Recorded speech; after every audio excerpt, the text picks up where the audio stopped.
Right, hello, everybody. Welcome to Eighth Light University. Thank you for coming out today. We're going to get a talk today from a software crafter who's been with us for almost 2 years, Emmanuel Miguel. He's going to tell us about finding your technical co-founder.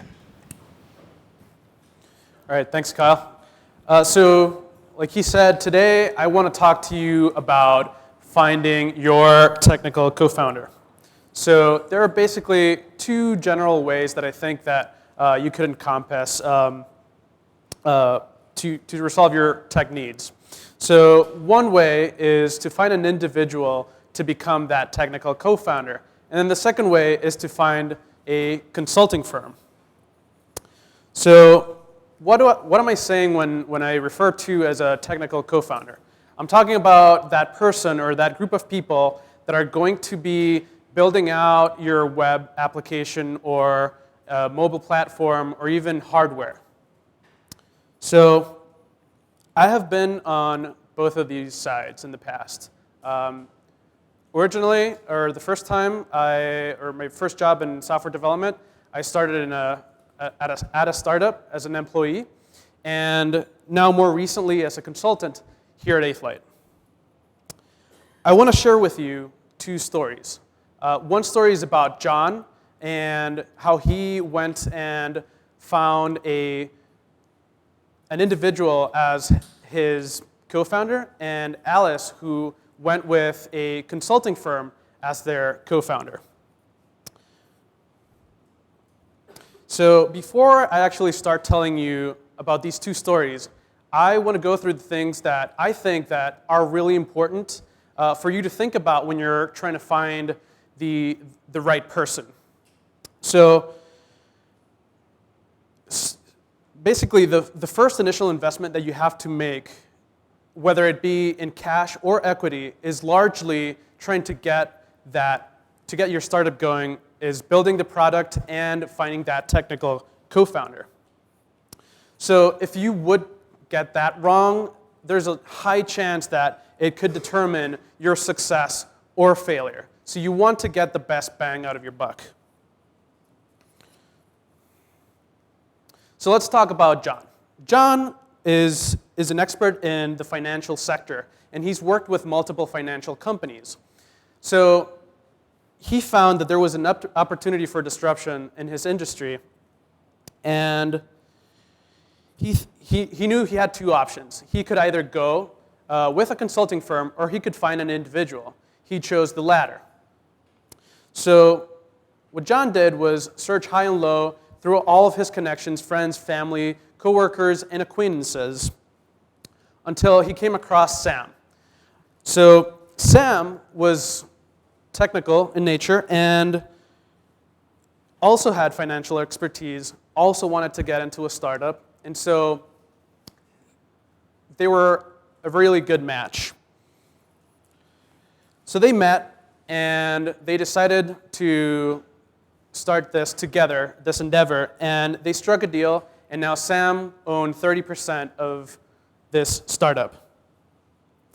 After some development time, Sam realized that it was really hard to keep up with all of the things that they had to do in the startup. Sam had to take care of some management things and administrative tasks, but then also had to develop. He also had to do front-end work and design, and he was not really good at that. So they decided to hire more employees, and they hired 2 more developers and 1 designer. So now John had another problem. The problem that John had was that now he had to take care of payroll. He had to make sure that all of the employees were taken care of in order for them to be able to do their job well. So what that meant for John is that he had very little time now to focus on building the product, doing marketing, and selling the idea. So Sam really wanted for the startup to have success, given that he also had some skin in the game. So he got involved in management, and he met with John constantly trying to figure out the right way to build the product, and he always brought suggestions of what he thought would bring in success into the company. So A year went by, and they were developing, but Sam started getting anxious, and they started getting into discussions over what things they should do versus what they shouldn't do, and Sam eventually decided they were not a good fit personally, and so he left the company. So now John had another problem. He had to find another co-founder, but then also they agreed that John was going to give Sam all of his shares back because he had given up so much of his salary originally in exchange for equity. So in the end, John's project didn't get traction, and he's still trying to get his project going, but then all of the employees he had hired initially as well started moving along, so he now had to deal with employee turnover as well. So John's story is kind of a sad story, but I can think of a few successes that he had. His employees had skin in the game. So they were really, really involved in trying to get the process down, trying to be successful because, there was their skin in there. So another success was that he found a person that was very interested in startups, also had fintech experience, and Sam also collaborated in developing the product, which is something that's really, really important in that process where you kind of have many, many hats. But what were John's challenges? The challenges that he had was finding the right person. It took him a very, very long time to find the right fit because, this Sam really is really hard to find because you had to have a person that was interested in taking a big risk. You had somebody who also had to know about technology and also be interested in finance. So another challenge was whether he was willing or not to give up equity. This is something that founders usually have to ponder a lot upon because you have to decide whether you're going to give your CTO a lot of equity or you're going to give it to your investors or to nobody at all so that you can keep control of your company. Finally, in this story, John also had very big problems with having employees because they had a lot of turnover, and now you had to deal with taxes and payroll and everything that comes with having an employee.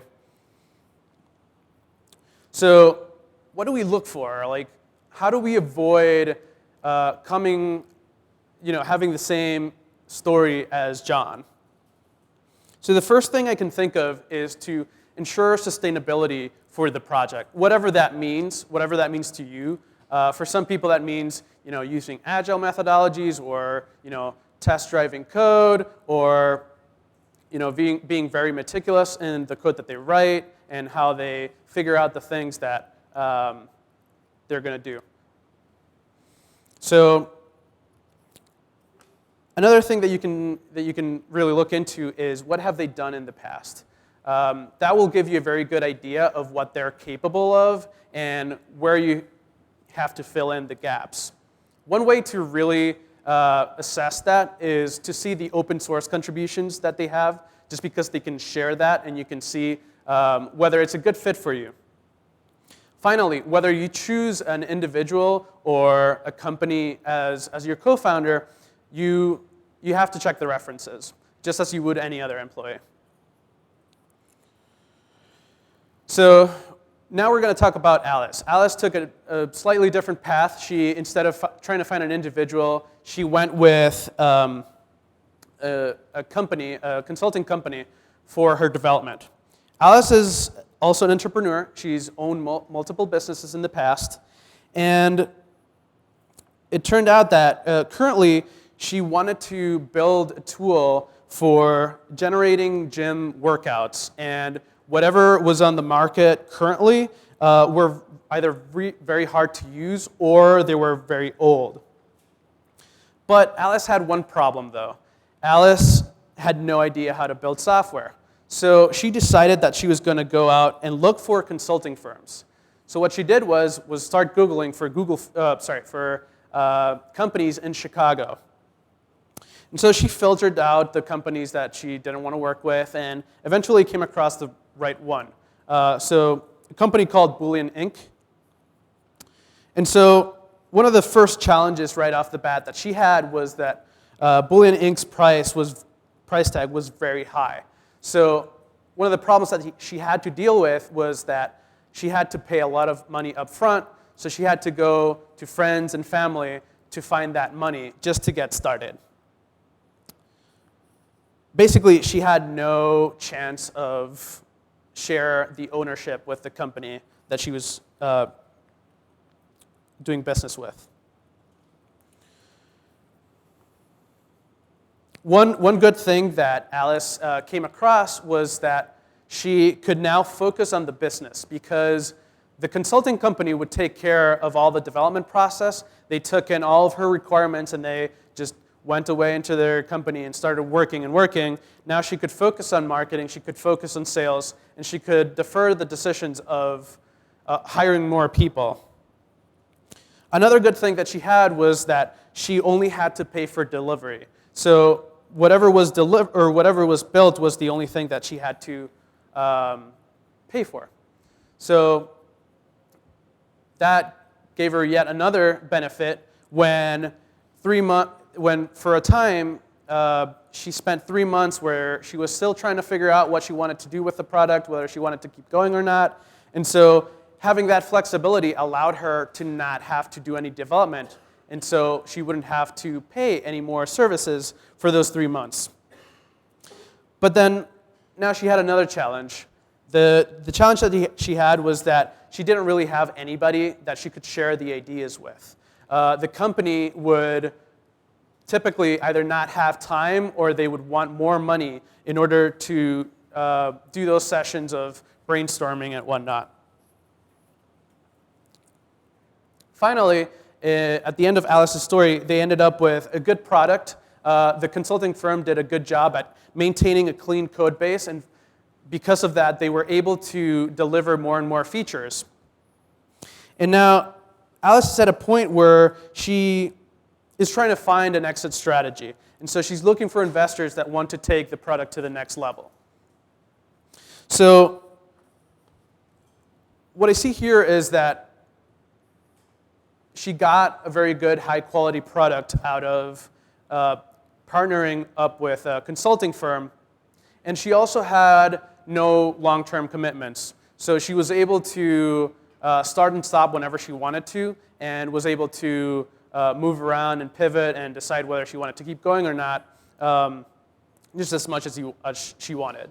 Then one other big thing was that she could focus on the things that would move the product forward, and she could focus on sales and marketing. However, she also had many challenges. Those challenges include a high upfront investment, so she had to go look for that out there. The consulting firm also didn't have any skin in the game, so in a way, they weren't on the line for it, and so they weren't as pressured to get things out there as much as she did. She also had a limited input and assistance on the development of these ideas. So where do we find whether it's an individual or a consulting firm? Basically, you can start Googling. They're pretty much everywhere. There's people that's interested in starting up companies, and there are consulting firms that are obviously looking for business. So one other way that you can find these co-founders is by going to meetups. There's tons of entrepreneurship meetups that you will be able to find like-minded individuals where you can talk to and network. You can also go through your own personal social networks. I know that I've personally helped multiple people connect and start their startup. There's also other websites like Odesk and Co-Founders Lab. Odesk is good for short, small projects. Usually people charge hourly and also work remotely there. And Co-Founders Lab allows you to find those co-founders, so they match you up in there. And you can look at what they're interested in, and you can basically create a profile and say what you're interested in. And then also universities. There's a lot of universities developing programs that, entrepreneurship programs where you could tap into that potential.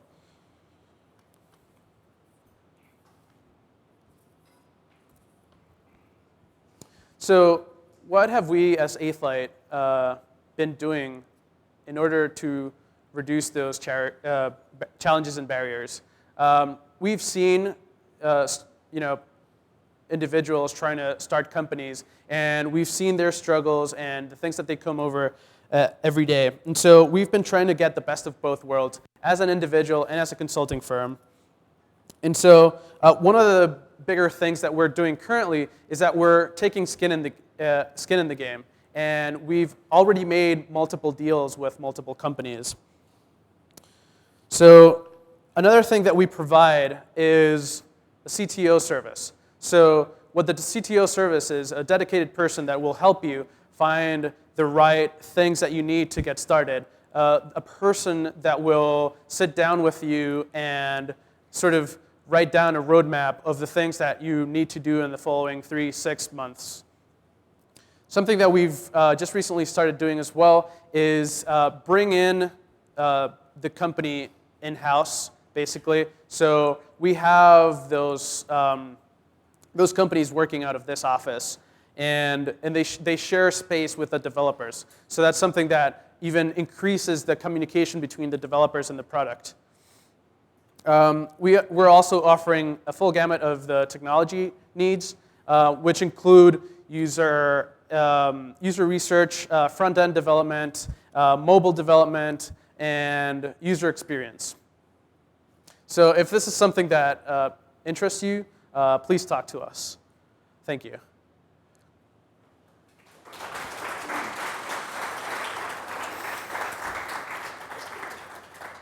Any questions? All right, thank you.